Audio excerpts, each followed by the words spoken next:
Maayong adlaw sa ato ang tanan. For today's video mga badi, so ani ni Ron. So karong adlaw mga badi, murag lami man ikaon og sinugbang tilapia. Kanang tambok kayong mga tilapia ba? Tapos kanang prisko kayo gani. So kay lami man ikaon, malitag tilapia ani. Ang maayo ani mga badi, dili ta sa palengke mamalit og tilapia. Mamalit ta didto sa naay fish pan. Kanang mamalit ka pero ikaw na mismo ang mamingwit. Ang makuha ni mo tong palito nimo mga badi, di ba?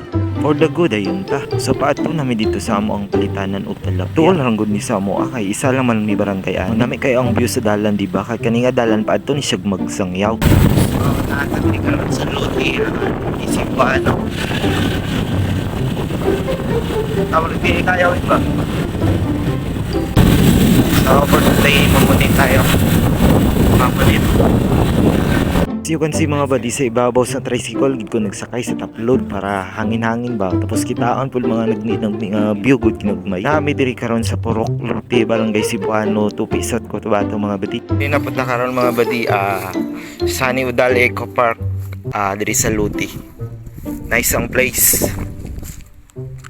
So ani na ni Ron, may naabot na gid mi diri sa amo ang palitan og tilapia. Wala lagi ko nag-expect ngay ani di ay ni, habi na ko katong mga fish pan lang good. Goods man day kayo ang place, nice kayo ang balay di ba? Goods food kayo ang mga bulak nila mga tanom, o lapat kayo ang fish pan day. Murag exciting na kayo mamunit ani mga badi di ba? So let's go, tara na mamunit na ta para dagan atong makuhaan na maisugba-sugba magul lami na ikaon.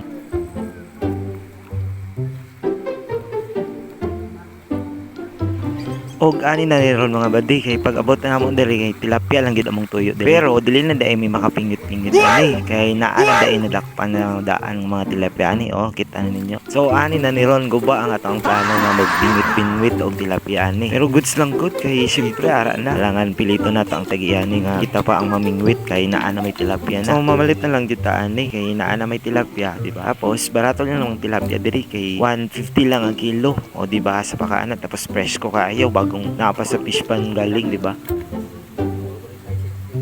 Unya ani na ni Ron kay wala man ta na dayon og bingwit og mga tilapia. So kay naa naman ta dire, libot-libot na lang ta ani mga badi. Tapos kay wala may entrance fee. Libot-libot na lang ta tanaw na to ang sa kanami ang Magdala Eco Park mga badi. Tara let's go. So bihon na to ang area.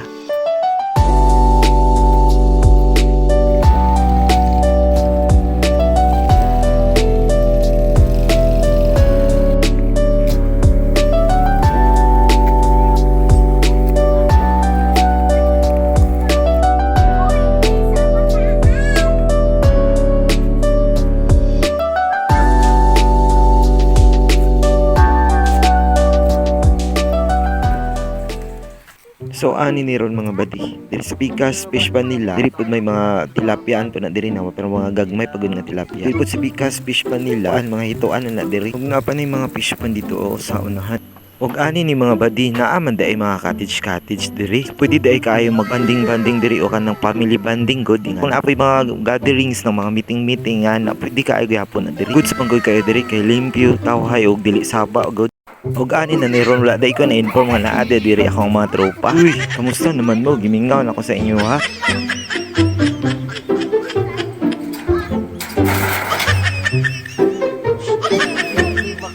Napot sila ikuan diri mga badi kaning flying fox kaning murag sani siya sa pinakadako nga bat sa buong mundo. Okay kaya di ba? Nice ang lugar tapos napot sila yung mga animals kiligay gihapon diri. O day nga eco park ni siya kay pwede pud pasyalan good ni. Laglagan sa pamilya nga nagbanding sa pamilya, pwede kaya gihapon diri.